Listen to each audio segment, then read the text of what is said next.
All right, so we're starting up on carbohydrates. Isn't that sweet? Sorry. You're so funny. I am funny. Okay. Now, carbohydrates, these are commonly known as sugars, of course. I think everybody knows carbohydrates, right? Okay. If you don't know carbohydrates, I would appreciate knowing that that's a thing that's not covered anymore in life. So complex carbohydrates are going to include things like starch, insoluble fibers in plants. Those are good examples. Simple sugars are going to serve important structural roles. They can do so in genetic material, but they can also do so in, they serve a role in ATP. They serve a role in many different functions, actually. Okay, so carbohydrates are very important. The DNA and RNA, by the way, everybody's heard of those, right? Okay, so DNA, literally, it's named, that D right there, is deoxyribose. Ribose being a sugar, carbohydrate. R is ribose, carbohydrate. Okay. Okay, so other sugars are going to serve as markers on the surface of our cells to allow molecules to distinguish between different types of cells. And so those, you've heard of the immune system, of course, right? And antigens. Okay, so the markers on our cells to identify, hey, this is me, don't attack that part, versus, hey, this is something else, attack that part. So what happens is your immune system looks for those markers on your cells. If it has the correct markers, doesn't have to necessarily be the correct marker. It can actually be two different markers or multiple different markers. It's a little bit more complex than people think. There's actually 22 of those. And people don't really know that usually. But it looks for the correct marker. And if it has the correct marker, it doesn't attack it. Hopefully. If it doesn't have the correct marker, it'll start attacking it. It'll bind to it, triggering that, hey, this is an invader, kill it. Okay? And that's how your immune system broadly works. Okay? Simplistically and broadly as much as I can. Now, these markers on your cells, these are actually carbohydrates. Okay? And so those are sugars that are bonded to your cells. So when they say you're so sweet that nobody would attack you, they mean it. You're so sweet you don't attack yourself. Okay? All right. Be sweet to yourself, right? I know, I am funny.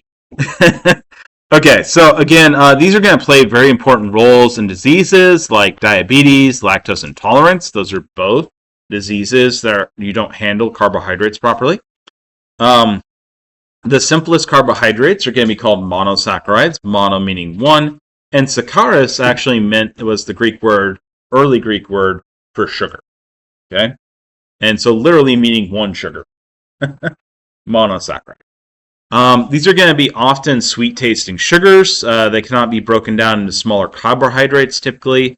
When they're broken down to smaller molecules, they would normally not be carbohydrates anymore. The common carbohydrate that's used in the majority of nature is actually glucose. And so in terms of us, 90-something% of the sugars in our bloodstream would be glucose. Okay? That's the majority of the sugars we'd actually use in our bloodstream. Now, monosaccharides will contain carbon, hydrogen, and oxygen. The general formula for this is this right here. So whatever number of carbons you have the same number of waters that are attached. Okay? And so that right there needs to be a whole number that's greater than 3. Anything less than 3 would not be a carbohydrate. Okay? It needs to be large enough that it can wrap back on itself. So disaccharides, you can probably guess what this is going. 2. Yep. 2 monosaccharides units joining together. The formula for that is going to be C12H22O11. Okay, notice that it doesn't quite follow the same formula of same number of waters. Okay, because we have to join them together. So we lost some of that. Now, ordinary table sugar, sucrose, that's that formula right there. This is a disaccharide. It can be broken up through hydrolysis. And so the monosaccharides here would actually be glucose and fructose that you would get from this. So if you eat table sugar, you typically break these up into glucose and fructose in your bloodstream. Okay. Oligosaccharides are going to be carbohydrates containing 3 to 9 monosaccharide units. This will include the blood typing groups, the ABO. Those are oligosaccharides. Okay. It's one of the reasons they were separated out into their own group, because they're very important. So oligosaccharides. Now, poly means many, right? So polysaccharides are going to be the next largest group, which is 10 or more. And so these can be extremely large molecules. Okay. Just massive. If you look at something like a tree, keep in mind that everybody's seen where, like, if you take a tree, you can actually, like, split out fibers, right? Those fibers are cellulose, right? Cellulose is carbohydrates. It's polysaccharide, okay? And so when you're talking about cellulose, like the string for your clothing, cotton, right? That's cellulose, okay? And that is one long molecule extending down. It's very, very massive. So again, monosaccharide 1, disaccharide 2, oligosaccharide 3 to 9, and then 10 or more polysaccharide. These can easily get into the 10,000s. They are absolutely massive. Okay? What is that actually? Oh, you've seen it, like a cotton string. And that is just one long. You know how if you take like a thread, yeah, and then you can unwind the thread. Yeah. The single winds, that's cellulose. They're literally not gonna. Yeah, they're just so dang long. It's really hard to see the width, right? Right. But and that's because it actually bunches up a bit. But in terms of length, they're just so dang long, we can actually see the whole molecule. Yeah. Which is pretty wild to think about. Yeah. Yeah. And there's a variety of these. You've seen entire molecules before. You just didn't realize it. Yeah. Yeah. Yeah, it's kind of an awesome thing. Let's talk one more minute. Fiber. So dietary fibers. These are going to be carbohydrates that we cannot digest. That's what fiber means. Okay? It's things you can't digest, and so it goes through your entire digestion system and out the other end of you. Okay? Yes, that means what you think it means. Okay?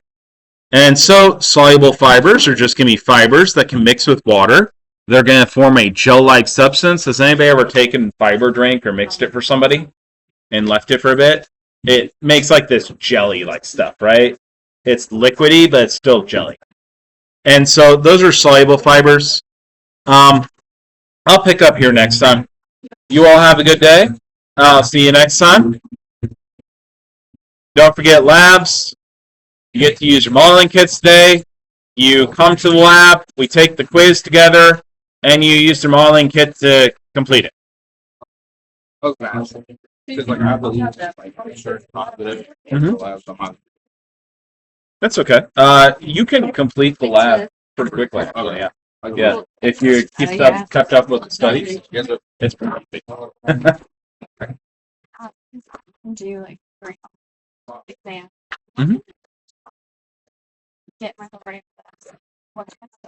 Okay, so let's sit down. Can you make a come to my stars? Okay, let's sit down and see what you're doing right now. Okay. And we'll try to improve like your study methodology to better target. Okay. Do I see it? Did you see the Calendly link? There's like a link on. Okay, so go on campus.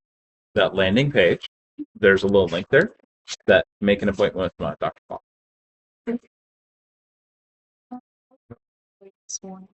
Okay. So if you're late, go ahead and give me a note. And I will try to put that in when I get there. Do I just email you or write it down? Write it down. Yeah. Yep. So we meet together in the lab. I give you modeling kits, and then you're going to work on the quiz that's online. Okay. Yeah. So we'll do that quiz in the lab.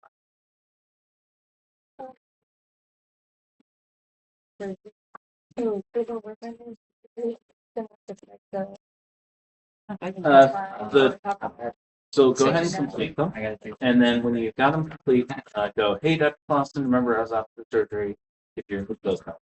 Thank you. Yeah, it's a lot easier to go back and remove them. It is to try to Okay.